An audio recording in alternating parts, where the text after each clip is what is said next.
High বন্ধুরা, কেমন আছো? আশা করি খুব ভালো আছো। তো আজ ফ্লিপকার্টে একটা জিনিস অর্ডার দিয়েছিলাম, তো সেটা চলে এসছে এই পার্সেল। চলো দেখা যাক।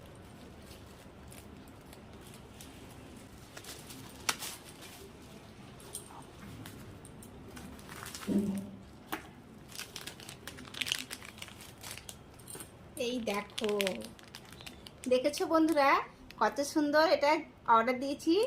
একটা গোল একটু লম্বা, তো এটা সব ড্রেসের সাথে কালার ম্যাচিং করে পরা যায়।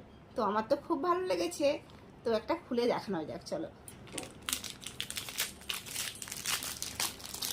হচ্ছে তোমার এটা রেড আছে, এটাই গুঁজিটাকে খুলে এবার এটাকে চেঞ্জ করে আমি দেখো কানের দুলটা পুরো চেঞ্জ হয়ে গেল। আর কারা কারা এই জিনিসটা পছন্দ করো কমেন্ট করে জানাও।